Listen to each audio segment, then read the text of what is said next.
जय हिंद। एक बार फिर से स्वागत है आप सभी का अपने पहले प्रश्न की तरफ। देखिए यहाँ पे दिया गया है Dilip Bose life time achievement पुरस्कार 2024 से किसे सम्मानित किया गया है। तो यहाँ पे आप क्या बताएंगे, आपका सही जवाब क्या होगा, फटाफट कमेंट बॉक्स में बताइएगा।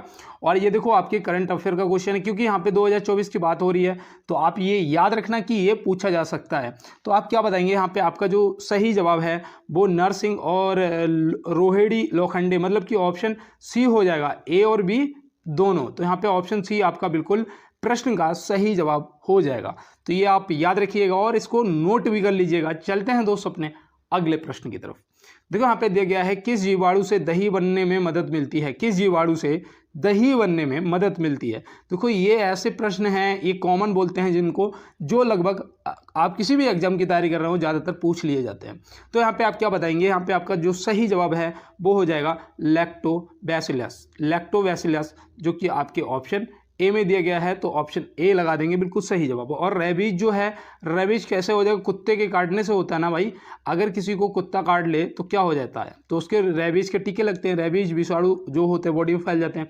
और यहाँ पे देखो माइट्रोकॉन्ड्रिया जो है, माइट्रोकॉन्ड्रिया, माइट्रोकॉन्ड्रिया क्या है, तो माइट्रोकॉन्ड्रिया भी याद रखना, ये कोशिकाओं का ऊर्जा घर है। ये क्या है, कोशिकाओं का ऊर्जा घर है, तो ये भी आप ध्यान रखेंगे। और चलते हैं दोस्त अपने अगले प्रश्न की तरफ। और देखो उन सभी दोस्तों को एक बार मैं फिर से दिल से धन्यवाद कह रहा हूँ जो मुझे प्रॉपर कमेंट करते हैं, और जितने भी भाइयों ने चैनल सब्सक्राइब कर रखा है और साथ में मेरी पूरी हेल्प करते हैं, क्लास को लाइक भी करते हैं, तो आप सभी को बहुत बहुत धन्यवाद आपके छोटे भाई की तरफ से। और यहाँ पे देखो प्रश्न दिया गया है कि डॉक्टर BR अम्बेडकर ने किसे संविधान की हृदय और आत्मा की संज्ञा दी।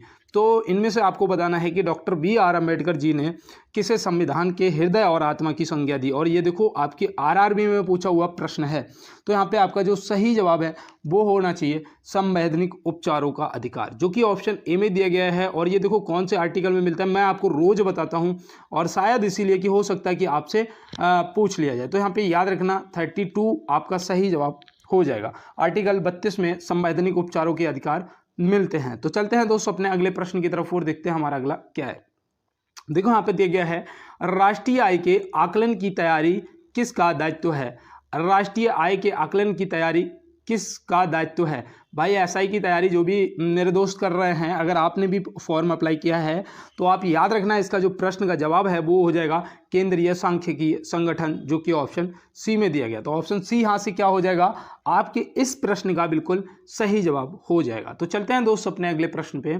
और देखो यहाँ पे पूछा गया है कि किस राज्य से 2 नए रामसर स्थल घोषित किए गए हैं।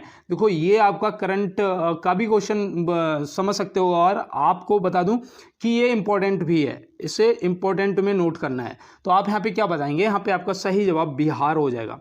क्या हो जाएगा, बिहार। बिहार में 2 किए गए हैं, एक नागी और एक नकटी पक्षी। एक तो नागी है और एक नकटी पक्षी है, ठीक है। तो ये आप याद रखना, नागी और नकटी पक्षी दोनों को घोषित किया गया है, तो ये आप याद रखेंगे। और चलते हैं दोस्त अपने अगले प्रश्न की तरफ। देखो यहाँ पे दिया गया है भारत में कार्यपालिका का अध्यक्ष कौन होता है। भारत में कार्यपालिका का जो अध्यक्ष है वो कौन होता है। भाई कांस्टेबल और SI, और आप अगर SSC GD की भी तैयारी कर रहे हैं तो भी ये प्रश्न आपके लिए इंपॉर्टेंट है। यहाँ पे आपका जो सही जवाब है वो होना चाहिए राष्ट्रपति। और पता है आपके RPF के पेपर में क्या पूछा गया था कि भारत का प्रथम नागरिक कौन होता है, तो उस प्रश्न का भी जवाब आपका राष्ट्रपति ही होगा। तो याद रखना भारत में कार्यपालिका का अध्यक्ष और भारत के प्रथम नागरिक जो हैं वो आपके राष्ट्रपति जी हैं। और देखो अगर आप लिख नहीं रहे, देखो मैं आपको बता दूं याद करने का सबसे अच्छा तरीका है आप प्रश्नों को लिखना स्टार्ट कर दें। आपको याद होना दोस्त 110% स्टार्ट हो जाएगा। देखो यहाँ पे दिया गया है भारत में प्रथम मुस्लिम राष्ट्रपति कौन थे। भारत में प्रथम मुस्लिम राष्ट्रपति कौन थे। तो ये देखो प्रश्न कई बार पूछा गया है और मैंने आपको कई बार बताया भी है। तो यहाँ पे आपका सही जवाब डॉक्टर जाकिर हुसैन हो जाएंगे। और अगर आपसे पूछ लिया जाता कि भारत के तीसरे राष्ट्रपति कौन थे, तो भी आप डॉक्टर जाकिर हुसैन जी को टिक करते। तो यहाँ पे आपको समझ आ गया होगा दोस्त प्रश्न। और चलते हैं अपने अगले प्रश्न पे। देखो यहाँ पे दिया गया है भारतीय संविधान के किस अनुच्छेद में लोकसभा के गठन के संबंध में प्रावधान किया गया है। ये देखो ये भैया जितने भी SI वाले हैं और कांस्टेबल दोनों लोग आप सही से इस प्रश्न को नोट करेंगे, और आप अगर SSC GD की तैयारी करें तो भी जुड़े रहिएगा। इस तरीके के प्रश्न पूछे जाते हैं आपसे। तो आप क्या बताएंगे यहाँ पे? आपका जो सही जवाब है वो हो जाएगा अनुच्छेद 81, जो कि ऑप्शन ए में दिया गया है। और देखो अनुच्छेद 61 मैं आपको रोज बताता हूँ कि महाभियोग की कार्रवाई राष्ट्रपति जी पे की जाती है, तो ये भी आपको पता होगा। और अनुच्छेद 21 क्या है? तो अनुच्छेद 21 और 20 में क्या है कि आपकी जो पर्सनल स्वतंत्रता होती है, जो पर्सनल स्वतंत्रता, अगर आप मान लो कि अरेस्ट में भी है कोई बंदा, लेकिन उसके जो पर्सनल स्वतंत्रता का मतलब समझ रहे हो ना, अगर उसे लौसंगा आ रही है या XYZ अपनी बॉडी से संबंधित कोई ऐसी समस्या जिसके लिए वो स्वतंत्र है, आप ऐसे शॉर्टकट में समझिएगा। और चलते हैं दोस्त अपने अगले प्रश्न की तरफ। देखो यहाँ पे दिया गया है संघीय मंत्रिपरिषद का अध्यक्ष कौन होता है? संघीय मंत्रिपरिषद का अध्यक्ष। आज आप देख रहे होंगे कि क्लास का लेवल क्या है, और इसीलिए मैं आपको ये प्रश्न करा रहा हूं कि आपका एक भी नंबर ना कटे। तो यहाँ पे आप क्या बताएंगे? प्रधानमंत्री जी होते हैं। संघीय मंत्रिपरिषद का जो अध्यक्ष होते हैं वो हमारे प्रधानमंत्री जी होते हैं। और यहाँ से एक प्रश्न आपके लिए और है कि जो आपका अभी नीति आयोग बना है, जो आपका नीति आयोग बना है, उसके भी अध्यक्ष कौन है? उसके भी अध्यक्ष आपके प्रधानमंत्री जी होते हैं, जो कि पहले आपकी योजना आयोग थी, जो आपकी पहले योजना आयोग थी। तो ये भी आप याद रखेंगे, जिसका नाम बदलकर अब नीति आयोग कर दिया गया है। तो चलते हैं फिर अपने अगले प्रश्न पे। और देखो यहाँ पे दिया गया है नेशनल डिफेंस एकेडमी NDA कहाँ स्थित है? NDA जो है ये कहाँ पर स्थित है? तो NDA क्या होता है कि भाई 12th करते हैं और सीधे NDA का एग्ज़ाम देते हैं। अगर क्वालिफाई हो जाता है तो आप भारतीय सेना में क्या बन जाते हैं? ऑफिसर बन जाते हैं। तो यहाँ पे नेशनल डिफेंस एकेडमी का पूछा गया है कि कहाँ पर स्थित है। तो आप इसमें क्या होता है, इसमें बहुत ज़्यादा बार हम लोग देहरादून लगा देते हैं, जो कि हमारा गलत हो जाता है। तो देहरादून नहीं लगाना है। जो NDA आपका है वो आपका खड़गवासला में है। कहाँ पर है? खड़गवासला में। देहरादून में भैया क्या है? फिर देहरादून में आपका IMA है। क्या है? IMA। तो IMA जो है वो देहरादून में, इंडियन मिलिट्री एकेडमी जो आपका है वो देहरादून में। आगरा में फिर क्या है? तो आगरा भी आपके लिए इंपॉर्टेंट है, क्योंकि देखो पैरासूट जो ट्रेनिंग स्कूल है, पैरासूट ट्रेनिंग जो स्कूल है, जिसमें देखो जैसे कि आप पैरा ट्रूपर बनते हैं, पैरा कमांडो में जाते हैं ना, तो जो पैरासूट की ट्रेनिंग का स्कूल है वो आपका आगरा में है। तो ये भी आप याद रखेंगे। और चलते हैं दोस्त अपने अगले प्रश्न की तरफ। देखो यहाँ पे दिया गया है चंद्रयान 3 को लॉन्च करने वाले रॉकेट का नाम क्या था? यहाँ पे आपको बताना है प्रश्न का जवाब कि चंद्रयान 3 को लॉन्च करने वाले रॉकेट का नाम क्या था। तो यहाँ पे जो सही जवाब है वो आपका हो जाएगा LMB-3M4, जो कि ऑप्शन सी में दिया गया। और देखो चंद्रयान 2 को जो लॉन्च किया था वो किसने किया था? तो वो किया था इसने GSLV MK3 और इसे M1, ठीक है। तो ये सेकंड को लॉन्च करने वाला था। 3 जो किया है, जो आपसे पूछा जाएगा वो आपका है LVM-3M4, ठीक है, याद रहेगा ना। तो चलते हैं फिर अपने अगले प्रश्न की तरफ। देखो यहाँ पे दिया गया है, देखो आज थोड़ा सा ये दिक्कत देने लग गया फिर से, जैसा कि मैंने पहले भी बताया था, कभी कभी मेरा फ़ोन दिक्कत दे जाता है। तो यहाँ पे दिया गया है कि पाक जल संधि किसे जोड़ती है? पाक जल संधि जो है वो किसे जोड़ती है, यहाँ पे आपको ये बताना है। तो यहाँ पे ये प्रश्न कई बार ये पूछा भी जा चुका है और आपको पता भी होना चाहिए, तो इसको आप नोट करिए। अगर पता है तो ठीक है, मन्नार एवं बंगाल की खाड़ी लिखा हुआ मिल जाए, या फिर भौगोलिक स्थिति से, जैसे कि आज हम बोल सकते हैं भारत और श्रीलंका, जो कि यहाँ पे ऑप्शन ए में दिया गया है। तो ये आपको याद रहेगा ना दोस्त, भूल तो नहीं जाओगे।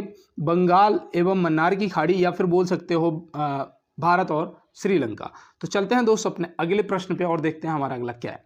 तो यहाँ पे दिया गया है भारत का बगीचा किस शहर को बोला जाता है? भारत का बगीचा किस शहर को बोला जाता है? देखो इंपॉर्टेंट है भाई, आपको पता होना चाहिए कि बेंगलोर को बोला जाता है। किसे बोला जाता है? बेंगलोर को बोला जाता है। अगर आपसे पूछा जाता कि फूलों की घाटी जो राष्ट्रीय उद्यान है, फूलों की घाटी राष्ट्रीय उद्यान जो है वो आपका कहाँ है? तो वो आपका उत्तराखंड में है। जो आपके फूलों की घाटी, या फिर बोल सकते हो कि फूलों की घाटी या राष्ट्रीय उद्यान जो है वो आपका उत्तराखंड में है। केरल में आपका क्या है? तो केरल में आपके मसालों के लिए जाना जाता है, मसालों का बगीचा, या ऐसे बोल सकते हो। तो मसालों के लिए आपके केरल को जाना जाता है। तो चलते हैं फिर अपने अगले प्रश्न पे और देखते हैं हमारा अगला क्या है। आमिर खुसरो द्वारा किस संगीत यंत्र का इस्तेमाल किया गया था? आमिर खुसरो द्वारा किस संगीत यंत्र का इस्तेमाल किया गया था? तो यहाँ पे आपका सही जवाब क्या होगा? तो मैं उम्मीद करता हूँ कि यहाँ पे आपने सितार लगाया होगा। देखो सितार के तो जनक थे ही, तबला के भी थे, तो यहाँ पे आप ऑप्शन सी लगाइएगा, ए और बी दोनों। हो सकता है ऑप्शन में आपको सितार या तबला एक मिले, अगर दोनों मिलते हैं तो ऑप्शन भी मिलेगा आपको ए और बी दोनों, तो आप तुरंत लगा देना ऑप्शन सी, आपका सही जवाब हो जाएगा। तो चलते हैं फिर अपने अगले प्रश्न की तरफ और देखते हैं हमारा अगला क्या है। तो यहाँ पे दिया गया है राष्ट्रीय विज्ञान दिवस किस दिन मनाया गया है? राष्ट्रीय विज्ञान दिवस किस दिन मनाया? मैं उम्मीद करता हूँ आपने प्रश्न का जवाब कर दिया होगा कि राष्ट्रीय विज्ञान दिवस कब मनाया गया है। तो यहाँ पे आपका सही जवाब जो है वो हो जाएगा 28 फरवरी। 28 फरवरी आपका सही जवाब हो जाएगा। देखो इसे नोट कर लेना, ये भी इंपॉर्टेंट है। और 15 जनवरी को क्या मनाया जाता है? तो याद रखना थल सेना दिवस मनाया जाता है। और 30 जनवरी को क्या मनाया जाता है? तो 30 जनवरी को आपका शहीद दिवस मनाया जाता है। तो ये भी आप याद रखेंगे। और चलते हैं दोस्त अपने अगले प्रश्न की तरफ। देखो यहाँ पे दिया गया है पेट्रोलॉजी में किसका अध्ययन किया जाता है? पेट्रोलॉजी में किसका अध्ययन किया जाता है? तो पेट्रोलॉजी में आप याद रखना, देखो ये प्रश्न आपके आरआरबी में पूछा जा चुका है कि पेट्रोलॉजी में किसका अध्ययन किया जाता है। तो आप क्या बताओगे? चट्टानों का अध्ययन किया जाता है। अगर मैं आपसे पूछता हूं कि फल और उनकी खेती के लिए कौन सा अध्ययन किया जाता है, तो आप क्या बताएंगे? तो याद रखना वो यार पोमोलॉजी होता है। क्या होता है?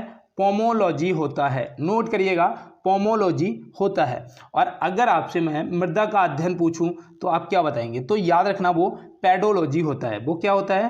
पेडोलॉजी होता है। और ये पोमोलॉजी होता है। फल के अध्ययन को पोमोलॉजी और मृदा के अध्ययन को पेडोलॉजी बोलते हैं। पेडोलॉजी बोलते हैं। तो ये भी आप याद रखेंगे। और चलते हैं दोस्त फिर अपने अगले प्रश्न की तरफ। देखो यहाँ पे दिया गया है भारतीय राष्ट्रीय कांग्रेस के किस अधिवेशन में नरमपंथी और गर्मपंथी एकजुट हुए थे? ये देखो प्रश्न आपके लिए इंपॉर्टेंट है। आप एक बार जब भी पेपर देने जाएं तो भारतीय राष्ट्रीय कांग्रेस के जितने भी अधिवेशन हुए थे वो देखो एक बार देख के जाना है। तो यहाँ पे आप क्या बताएंगे? यहाँ पे जो आपका सही जवाब है वो आपका हो जाएगा लखनऊ अधिवेशन, जो कि ऑप्शन सी में दिया गया है। और ये भी आपको पता होना चाहिए ये लखनऊ अधिवेशन जो है ये कब हुआ था? तो आप क्या बताएंगे? ये भैया 1916 में हुआ था। कब हुआ था? 1916 में हुआ था। तो ये भी आप याद रखेंगे। और देखो मद्रास का जो अधिवेशन था वो तो तीसरा अधिवेशन हुआ था ना, पहला मुंबई में, दूसरा कोलकाता में, तीसरा मद्रास में। तो 85, 86, 87 तो ये कब हुआ था? तो ये 1887 में हुआ था। तो ये भी आप देखो याद रखना, हो सकता है कि आपसे पूछ लिया जाए। तो चलते हैं फिर अपने अगले प्रश्न की तरफ और देखते हैं हमारा अगला क्या है। देखो यहाँ पे बोला गया आज क्वेश्चन 17 से 18 हो गया और मुझे याद नहीं रहा एक बार भी कि आप लोगों को बता दूं कि जितने भी भाई बहन मेरे नए पुराने मुझे देख रहे हैं या सुन रहे हैं, एक बार अपने भाई को सपोर्ट करने के लिए क्लास का लाइक वाला बटन जरूर दबा दें और साथ में चैनल को सब्सक्राइब भी कर लें। और देखो 1 मिनट के लिए मैं रुकता हूं मात्र क्लास के अंदर, और अब भी आप सभी कर लो, प्रेजेंट लगा दो, लाइक कर दो, शेयर कर दो और चैनल को सब्सक्राइब भी करना है। और आप लोगों का बहुत सपोर्ट है, उसके लिए सभी दोस्तों को मेरा धन्यवाद, थैंक यू। देखो यहाँ पे आप दिया गया है कि अंतर्राष्ट्रीय बाल श्रम दिवस श्रम निषेध दिवस कब मनाया जाता है?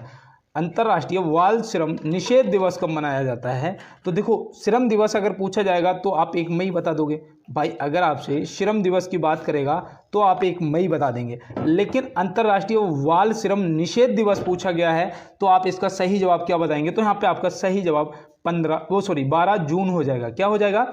12 जून हो जाएगा। देखो याद रखना।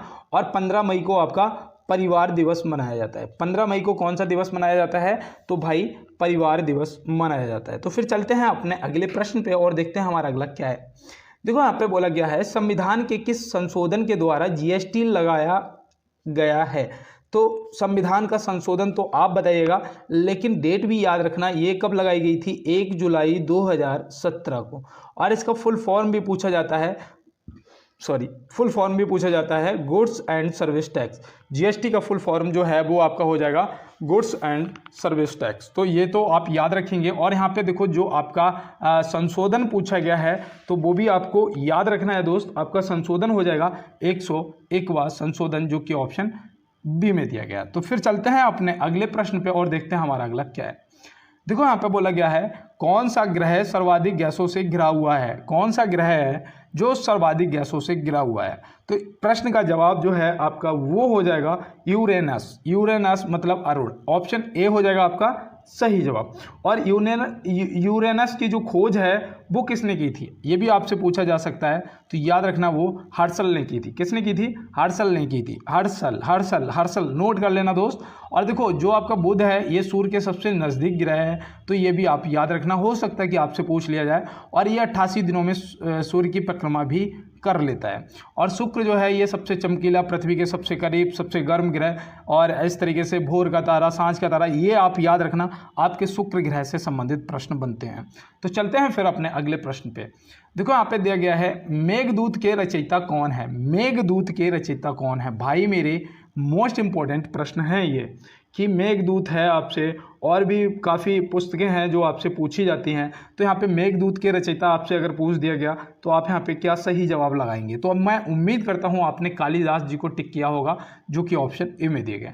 तुलसीदास जी से आप क्या याद रखेंगे? इन्होंने रामचरितमानस की रचना की थी। रामचरितमानस की जो रचना है वो तुलसीदास जी ने की थी। और गोदान और गबन जो है ये आपके मुंशी प्रेमचंद जी की रचनाएं हैं। तो ये भी आप देखो याद रखना है, ये वो रचनाएं हैं जो मैंने आपको बताई, जो आपसे पूछी जा सकती हैं।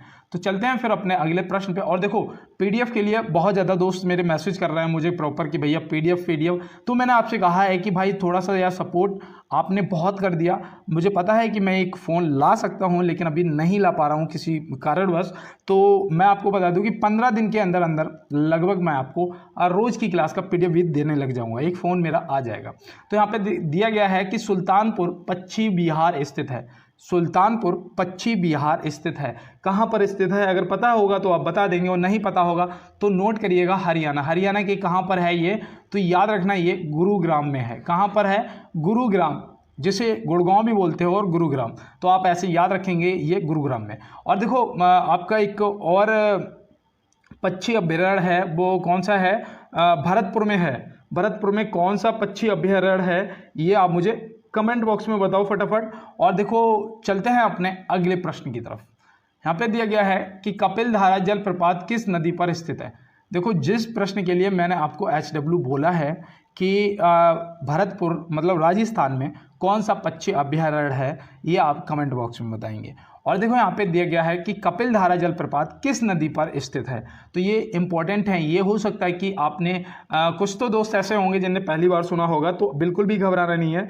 इसे आप बस नोट करिएगा कि ये नर्मदा नदी पर है। अगर आपसे राज्य पूछ देगा तो वो भी आप नोट करिएगा। क्या बताओगे? मध्य प्रदेश। कौन सा राज्य है दोस्त? मध्य प्रदेश राज्य है। शरावती नदी पर मैंने आपको कल ही बताया था कि शरावती नदी पर कौन सा जलप्रपात है। अगर आपको याद होगा तो तुरंत बताइए, और नहीं याद है तो फिर से एक बार नोट करिएगा कि आपका जो जोग जलप्रपात है वो कहाँ है? वो आपका शरावती नदी पर। कहाँ पर है? तो आपके कर्नाटक में पड़ता है। कहाँ पर पड़ता है? कर्नाटक में पड़ता है। तो यार ये भी देखो याद रखना। और चलते हैं दोस्त फिर नेक्स्ट प्रश्न पे। देखो यहाँ पे दिया गया है कि जुलू जनजाति कहाँ पाई जाती है? जुलू जनजाति जो है, ये जनजातियाँ आप जरूर याद रखना। जैसे कि उस दिन मैंने भील बताया था, गोंड बताया था, कुकी बताया था, आज मैं आपको जुली बता रहा हूँ कि जुलू जो जनजाति है ये कहाँ पर पाई जाती है। तो इसका आप सही जवाब तुरंत लगाएंगे। भैया दक्षिण अफ्रीका में पाई जाती है, जो कि ऑप्शन सी में दिया गया। तो ऑप्शन सी यहाँ से आपके प्रश्न का सही जवाब हो जाएगा। तो फिर चलते हैं दोस्त अपने अगले प्रश्न पे। देखो यहाँ पे दिया गया है, विश्व पैरा एथलीट ग्रैंड प्रिक्स का आयोजन किस देश में किया गया है? करंट का क्वेश्चन है, और आप इसका सही जवाब करिएगा कि इसका सही जवाब जो है वो क्या हो जाएगा। तो ओलंपिक संघ का मुख्यालय कहाँ है? तो उसका भी जवाब और इसका भी जवाब आपका स्विट्जरलैंड होगा। स्विट्जरलैंड, जो कि ऑप्शन सी। और आपको पता है मैंने बहुत दिन पहले करंट अफेयर में पढ़ा था कि सबसे लंबी जो ट्रेन है वो कहाँ चली थी? स्विट्जरलैंड में चलाई गई थी। तो ये भी देखो याद रखना दोस्त। और चलते हैं अपने अगले प्रश्न की तरफ। जवाहर सागर बांध किस राज्य में स्थित है? जवाहर सागर बांध किस राज्य में? जवाहर सागर बांध की बात अगर हो रही है तो इसका जो सही जवाब है वो हो जाएगा आपका राजस्थान। राजस्थान में कहाँ पर? तो वो भी याद रखना, नोट कर लो। मैं इसीलिए आपसे कहता हूँ कि बैठा करो, देखो जीके पढ़ो, जीएस पढ़ो, जो भी आपको याद करना है उसे आपको लिखना पड़ेगा। अगर लिखोगे नहीं तो याद नहीं होगा। मुझे कैसे याद है? लिखता हूँ तो मुझे याद हो जाता है। तो ऐसे आप याद रखेंगे। और देखो यहाँ पे मैं आपको बताऊँ कि अगर उत्तर प्रदेश में पूछा जाएगा उत्तर प्रदेश में कौन सा बांध है, तो ये देखो सबसे बड़ा बांध है, क्या नाम है इसका, रिहंद बांध है। क्या नाम है, रिहंद बांध जो है वो उत्तर प्रदेश में है। कर्नाटक में बताइएगा, कर्नाटक में कौन सा बांध है, क्या आपको पता है? अगर पता है तो बताइएगा, नहीं तो नोट करिएगा कि अलमट्टी बांध है। कौन सा है, अलमट्टी बांध है, और ये कृष्णा नदी पर पड़ता है। कौन सी नदी पर पड़ता है, कृष्णा नदी पर पड़ता है कर्नाटक में। तो ये भी आप याद रखेंगे। और चलते हैं फिर अपने अगले प्रश्न की तरफ। और आप लोगों का इतना सपोर्ट है उसके लिए मैं आज वाकई में आपको फिर से एक बार दिल से धन्यवाद, थैंक यू बोल रहा हूँ।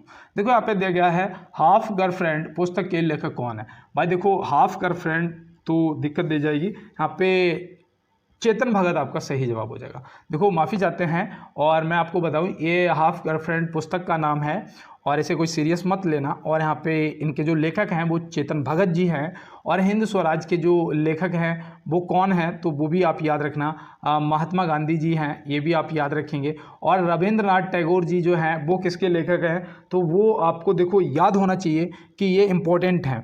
ये इम्पोर्टेंट इसलिए हैं कि इन्हें नोबेल पुरस्कार मिला था। किसके लिए मिला था, तो याद रखना यार, उसका नाम क्या था, गीतांजलि। क्या था, गीतांजलि के लिए इन्हें नोबेल पुरस्कार मिला था। और कब मिला था, 1913 में मिला था। कब मिला था, 1913 में। वो पहले भारतीय थे ये जिन्हें नोबेल पुरस्कार मिला था साहित्य के लिए। तो चलते हैं फिर अपने अगले प्रश्न की तरफ। देखो यहाँ पे दिया गया है कि भारत की सबसे लंबी दूरी तय करने वाली ट्रेन कौन सी है। देखो इस प्रश्न में मुझे पता है कि बहुत सारे मेरे दोस्त इस प्रश्न का जवाब गलत करने वाले हैं, लेकिन आपने अगर जवाब कर दिया है, देखो A B C D, confuse मत होना कि ए होगा या बी होगा, ए होगा या बी होगा। अगर आपने ए किया है तो ए होगा, बी किया है तो बी होगा, लेकिन प्रश्न का सही जवाब सी होगा, विवेक एक्सप्रेस।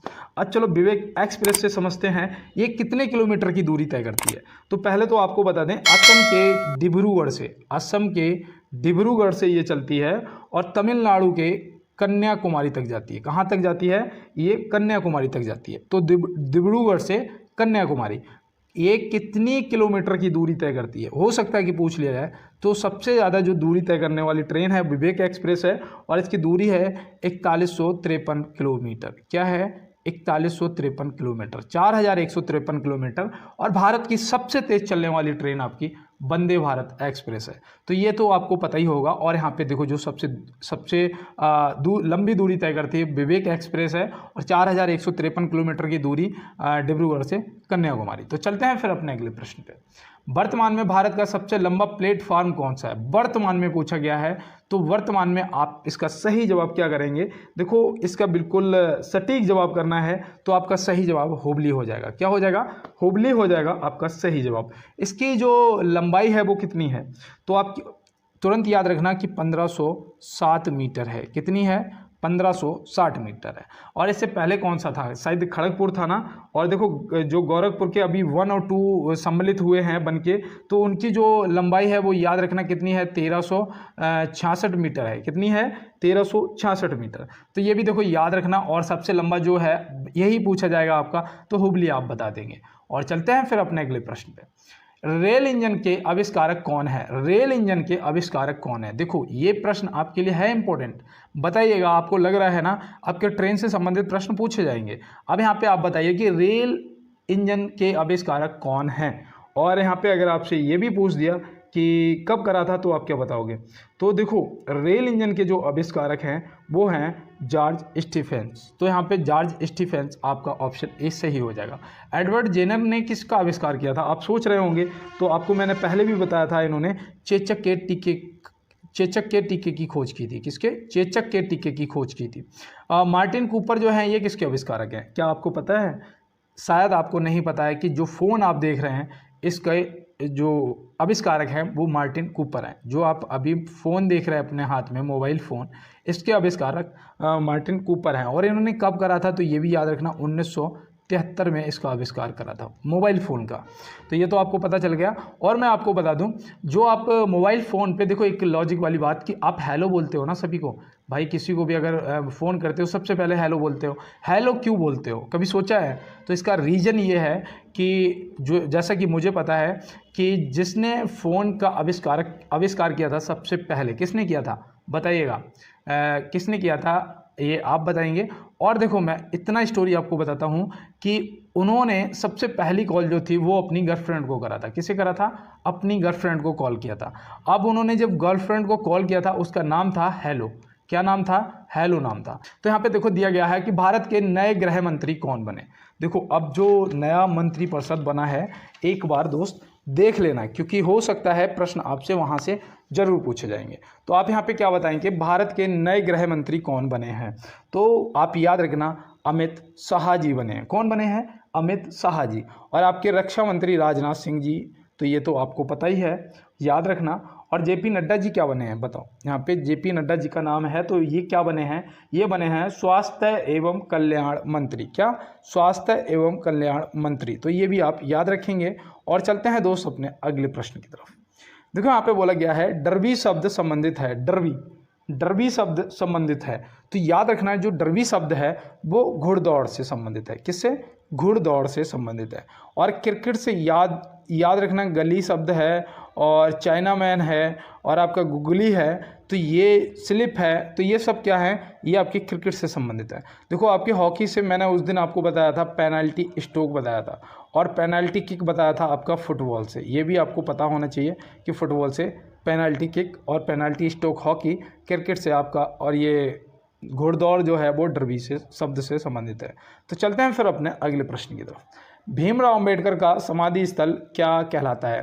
पहले तो सभी दोस्तों को ने जो मुझे प्रॉपर बोलते हैं जय भीम, तो उन सभी को पहले तो जय भीम, जय भारत। और मैं आपसे यही कहूँगा कि आपको देखो भीमराव अंबेडकर जी के बारे में हर स्टूडेंट को पता होना अनिवार्य है, पता होना अनिवार्य है। तो पहली चीज़ तो ये है कि इनका जो जन्म है वो महू में हुआ था। कहाँ हुआ था? महू में हुआ था, जो कि मध्य प्रदेश में पड़ता है। कहाँ पड़ता है दोस्त? मध्य प्रदेश में पड़ता है। अब इनकी समाधि स्थल का नाम अगर आपसे पूछा जाएगा तो आप क्या बताएंगे? तो याद रखना चैत्य भूमि। चैत्य भूमि बताओगे कहाँ पर स्थित है? तो ये भी आपको पता होना चाहिए, ये मुंबई में स्थित है। कहाँ पर है? मुंबई में स्थित है। क्या आपको पता है राजघाट किसकी समाधि स्थल का नाम है? राजघाट। तो राजघाट हमारे महात्मा गांधी जी की समाधि स्थल का नाम है। शक्ति घाट किसकी समाधि स्थल का नाम है? बताओ, शक्ति घाट किसकी समाधि स्थल का नाम है? तो ये हमारी इंदिरा गांधी जी का नाम है। ये हमारी दादी इंदिरा गांधी जी का नाम है। और देखो अगर आपसे विजय घाट पूछेगा तो आप क्या बताओगे? विजय घाट पूछेगा तो आप क्या बताओगे? तो लाल बहादुर शास्त्री जी को याद रखना। लाल बहादुर शास्त्री जी को आप याद रखेंगे। तो चलते हैं फिर अपने अगले प्रश्न पे और देखते हैं हमारा अगला क्या है। देखो यहाँ पे दिया गया है हड्डियों और दांतों की रचना के लिए कौन सा विटामिन अनिवार्य है। आप एक बार क्या करेंगे, क्लास को बस लाइक वाला बटन दबा देना, अपने भाई को भी सपोर्ट कर देना थोड़ा सा, और चैनल को सब्सक्राइब भी कर लेना, और ज़्यादा से ज़्यादा क्लास को अपने दोस्तों के साथ में शेयर कर देना, स्टेटस लगा देना। हड्डियों और दांतों की रचना के लिए कौन सा विटामिन अनिवार्य है? तो इस प्रश्न के आपके जवाब जो है वो हो जाएगा विटामिन डी। विटामिन डी कहते हैं हमें सूर्य से प्राप्त होती है, लेकिन मैं आपको बताऊं जो हम लोग खाते पीते हैं ना, उससे हमें विटामिन डी के जो सेल्स होते हैं वो प्राप्त होते हैं। जो विटामिन डी के सेल्स हैं वो प्राप्त होते हैं, लेकिन वो एक्टिव तब होते हैं जब सूर्य का प्रकाश के संपर्क में बॉडी हमारी पहुंचती है, तब वो एक्टिवेट होते हैं। तो इस ऐसे आप याद रखेंगे। और विटामिन बी की कमी से बेरी बेरी रोग होता है, ये भी आप याद रखना। और विटामिन ई की कमी से बांझपन होता है, और इसे क्या ब्यूटी विटामिन भी बोला जाता है। विटामिन ई को ब्यूटी विटामिन भी बोला जाता है। जो आप शैम्पू यूज करते हैं उसमें कौन सा विटामिन होता है? उसमें आंवला होता है और विटामिन ई होता है। तो ये आप याद रखेंगे। मैं तो पतंजलि शैम्पू देखा था, उसमें क्या आता है? Vitamin E. देखो यहाँ पे दिया गया है महावीर का प्रथम शिष्य कौन था? महावीर जी का, ये देखो पहले तो याद रखना कि जैन धर्म के 24वें तीर्थकार थे। ये आप जरूर याद रखना कि आपसे पूछा जा सकता है। अंतिम बा 24वें, ऐसे याद रखोगे। महावीर का प्रथम शिष्य कौन था? तो ये देखो प्रश्न आपके लिए इंपॉर्टेंट है। तो आप क्या बताएंगे? वो जमाली था। क्या था? जमाली था। महावीर स्वामी का मूल नाम जो था वो वर्धमान था। तो ये भी आप याद रखेंगे। और चलते हैं अपने फिर अगले प्रश्न की तरफ। भारत के मौद्रिक नीति कौन बनाता है? भारत के मौद्रिक नीति कौन बनाता है? देखो ये प्रश्न आपके आरआरबी में पूछा गया है, और हो सकता है ये प्रश्न आगे भी पूछ लिया जाए। तो याद रखना RBI, reserve bank of India. Reserve bank of India मतलब कि भारतीय रिजर्व बैंक आपका सही जवाब प्रश्न का हो जाएगा। तो चलते हैं फिर अपने अगले प्रश्न पे। चौरी चौरा क्रांति के समय भारत का वायसराय कौन था? देखो, पहले चौरी चौरा कांड बोला जाता था, जिसका नाम बदलकर चौरी चौरा क्रांति कर दिया गया है। तो ये देखो याद रखना दोस्त, हो सकता है आपसे पूछ लिया जाए और यहाँ पे क्रांति की जगह पे कोई और शब्द लगा के 3 ऑप्शन आपको दे दिए जाएंगे, तो आप क्रांति को तुरंत बता देंगे कि भाई ये क्रांति हुई थी, ये देश को आज़ाद कराने के लिए क्रांति की गई थी। तो ये आप याद रखेंगे ना। और देखो, उस टाइम भारत का वायसराय कौन था, तो यहाँ पे आप क्या बताएंगे? तो यहाँ पे आप याद रखना उस टाइम रीडिंग था। तो यहाँ पे ऑप्शन सी सही जवाब हो जाएगा। और देखो ये हुई कब थी, तो आप ऐसे ही याद रखना, मैंने ऐसे ही याद रखा कि असहयोग आंदोलन जो है वो 1920 में स्टार्ट किया गया था और उसे 1922 में बंद किया गया था। तो 1922 में इसलिए बंद किया गया था क्योंकि ये चौरा चौरी क्रांति हो गई थी, जिस वजह से गांधी जी ने कहा था कि वो हिंसा का सपोर्ट नहीं करते हैं। तो ये चौरा चौरी क्रांति की वजह से असहयोग आंदोलन को स्थगित कर दिया गया था, रोक दिया गया था। तो आप याद रखेंगे। तो यहाँ पे देखो दिया गया है, सड़क या रेल पटरी पर गोलाई की वैंकिंग क्या पैदा करने के लिए की जाती है? आपने देखा होगा जब ट्रेन की पटरी आती है तो ऐसे दूर से ऐसे मोड़ते हुए लाते हैं, या रोड है ऐसे दूर से ऐसे और इस साइड से थोड़ा उठा हुआ होता है। तो ये जो होता है ये क्यों किया जाता है, कहने का मतलब ये है। तो याद रखना अभिकेंद्रीय बल, जो कि ऑप्शन सी में दिया गया। और ये देखो प्रश्न आपका एसआई वालों के लिए तो मोस्ट इंपॉर्टेंट है, और अगर आप उत्तर प्रदेश पुलिस की तैयारी कर रहे हैं तब भी ये प्रश्न आपके लिए इंपॉर्टेंट है। तो चलते हैं फिर अपने अगले प्रश्न पे और देखते हैं हमारा अगला क्या है। देखो यहाँ पे बोला गया है, भारतीय नौसेना की पहली महिला हेलीकॉप्टर पायलट बन गई हैं। ये आपका इंपॉर्टेंट क्वेश्चन है, और क्योंकि ये देखो करंट का क्वेश्चन है और हो सकता है कि कांस्टेबल में आपसे पूछ भी लिया जाए। तो भारतीय नौसेना की जो पहली महिला हेलीकॉप्टर पायलट बनी है वो कौन बनी है? तो यहाँ पे आप क्या बताएंगे? आप याद रखेंगे अनामिका बी राजीव, जो कि ऑप्शन बी में दिया गया है। तो ऑप्शन बी यहाँ से क्या हो जाएगा? आपके प्रश्न का बिल्कुल दोस्त सही जवाब हो जाएगा। तो चलते हैं फिर अपने अगले प्रश्न पे। देखो यहाँ पे दिया गया है कि लाइफ डिवाइन पुस्तक के लेखक कौन है? लाइफ डिवाइन पुस्तक के लेखक कौन है? तो यहाँ पे देखिए अब प्रश्न पे चलते हैं और आप सपोर्ट करेंगे, मुझे पूरा भरोसा है। और यहाँ पे दिया गया है लाइफ डिवाइन पुस्तक के लेखक कौन है?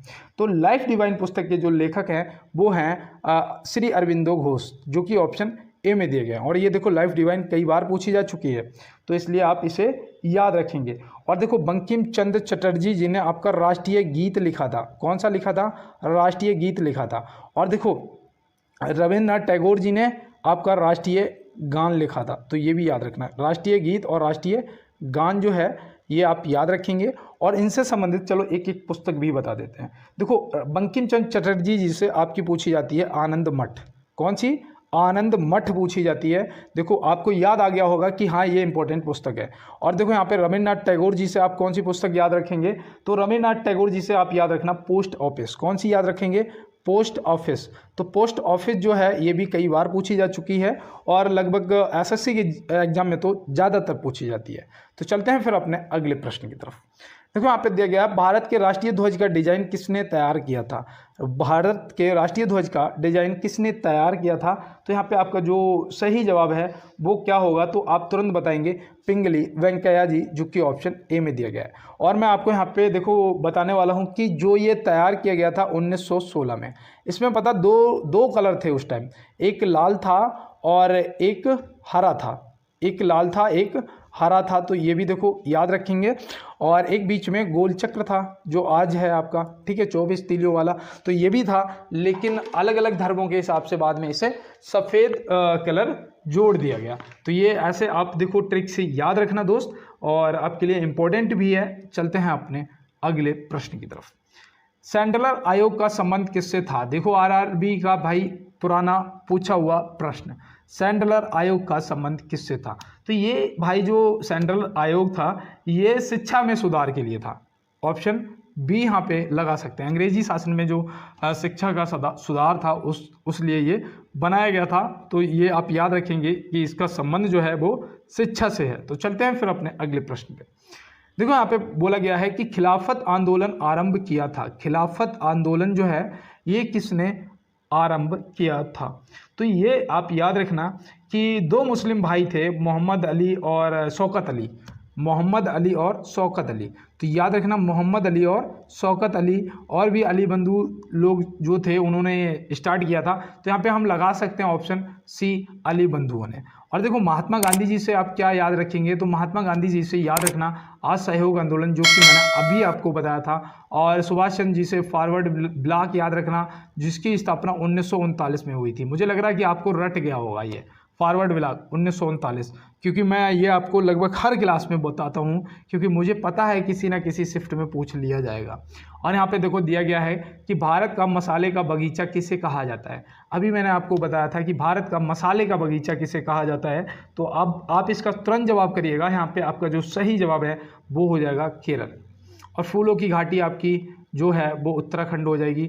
और जो कश्मीर है वहाँ पे आपका केसर पाया जाता है, केसर के लिए वहाँ पे एक जगह है जो कि बहुत फेमस है, पंपोर। क्या जगह का नाम है? पंपोर। तो ये भी देखो याद रखना दोस्त। और चलते हैं दोस्त अपने अगले प्रश्न की तरफ। देखो यहाँ पे दिया गया है, मंगल ग्रह सूर्य के चारों ओर एक परिक्रमा कितने दिनों में करता है। मंगल ग्रह का कलर जो है वो कैसा है? लाल है। कैसा है दोस्त? लाल है। अब यहाँ पे बताओ, मंगल ग्रह जो है वो सूर्य के चारों ओर एक परिक्रमा कितने दिनों में करता है। तो यहाँ पे आप क्या बताएंगे? आपका जो सही जवाब है वो होना चाहिए 687 दिन। 687 दिन, ऑप्शन सी आपका सही जवाब हो जाएगा। 365 दिन जो हैं ये आपके पृथ्वी को लगते हैं।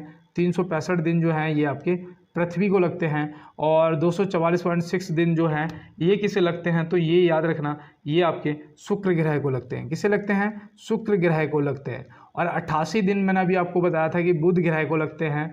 और 11.86 वर्ष या फिर 12 वर्ष बोल सकते हैं जो कि बृहस्पति ग्रह को लगते हैं। और ये सबसे बड़ा ग्रह भी है। इसका कलर जो बृहस्पति का कलर है वो आपका पीला है। तो ये भी आप याद रखेंगे। और चलते हैं दोस्तों अपने अगले प्रश्न की तरफ। देखो यहाँ पे दिया गया है, सातवाहन वंश का संस्थापक कौन था। सातवाहन वंश, तो मैंने आपको गुप्त वंश और संगम वंश और आपको मौर्य वंश, आपको नंद वंश, ये सारे वंश पहले ही रटवा चुका हूँ। और सातवाहन वंश यहाँ पे पूछ लिया गया है। तो सातवाहन वंश का जो संस्थापक था वो राजा सिमुक था, जो कि ऑप्शन ए में दिया गया है। तो सिमुक या आप याद रखेंगे। परमार वंश का उपेंद्र था। तो परमार वंश या फिर कृष्णदेव राय शायद इसका नाम, दूसरा जो उपेंद्र का नाम क्या था? कृष्णदेव राय शायद था।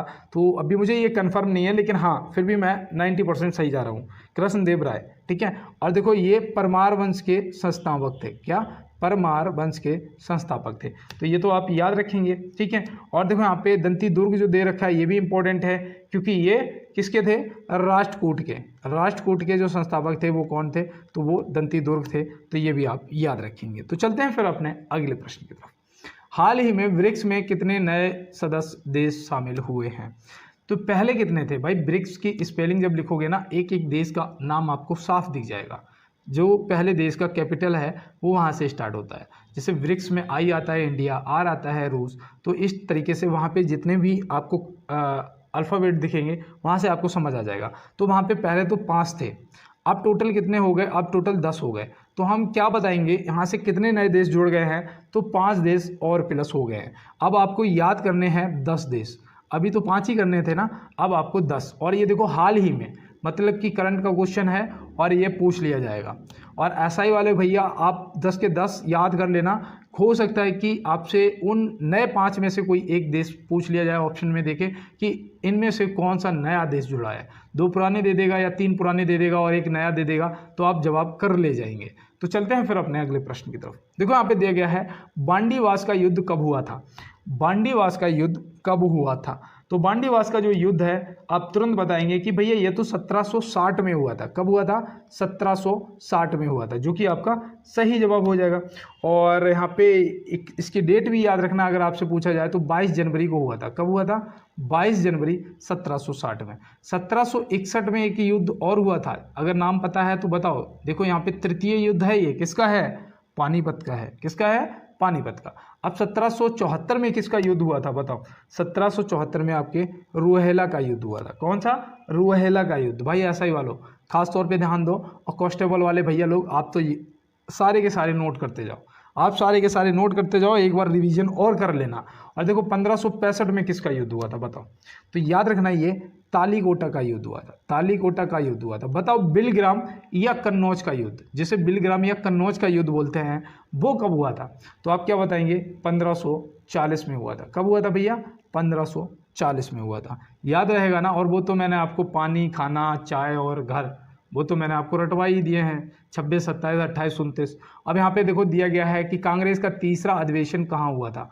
अभी मैंने आपको बताया भी था क्लास के स्टार्टिंग में। यहाँ पे देखो जो पहला है वो तो आपका मुंबई में हुआ था, दूसरा जो है वो आपका कोलकाता में हुआ था, तीसरा जो आपका है वो मद्रास में हुआ था। तो यहाँ पे तीनों आपको पता हो गए। अब इनके अध्यक्ष कौन थे आपको पता होना जरूरी है, क्योंकि हो सकता है आपसे पूछ लिया जाए। तो जो आपका प्रश्न का जवाब है मद्रास, तो इसके जो अध्यक्ष थे वो याद रखना बदरुद्दीन तैयबा जी थे। वो कौन थे? वो बदरुद्दीन तैयबा जी थे, याद रहेगा ना आपको। कोलकाता का जो अधिवेशन हुआ था, जिसे हम दूसरा अधिवेशन बोलते हैं, इसके अध्यक्ष कौन थे? तो आप याद रखना दादा भाई नौरोजी जी थे। कौन थे? दादा भाई नौरोजी जी थे। अब अगर पहले की बात करते हैं, जो कि ये 1885 में हुआ था और ये 1886 में हुआ था, और तीसरा जो है ये 1887 में हुआ था, याद रहेगा ना। अब देखो जो पहला हुआ था उसके अध्यक्ष तो आपको पता ही होगा, WC बनर्जी। कौन थे? WC बनर्जी। तो ये भी आप व्योमेश चंद्र बनर्जी, ऐसे सीधा पूरा नाम सुनिएगा। तो चलते हैं फिर अपने अगले प्रश्न की तरफ। साइमन कमीशन वापस जाओ का नारा किसने दिया? साइमन कमीशन वापस जाओ का नारा किसने दिया? तो ये देखो थोड़ा सा मुझे डाउट लग रहा है, क्या आप ये कंफर्म कराएंगे? चलिए आज मैं आपको ये प्रश्न कमेंट बॉक्स में करने के लिए HW देता हूँ। मिलते हैं नेक्स्ट क्लास में नेक्स्ट प्रश्नों के साथ में। तब तक के लिए आप सभी मेहनत करेंगे, स्वस्थ रहेंगे, मस्त रहेंगे, और सभी को मेरा जय हिंद।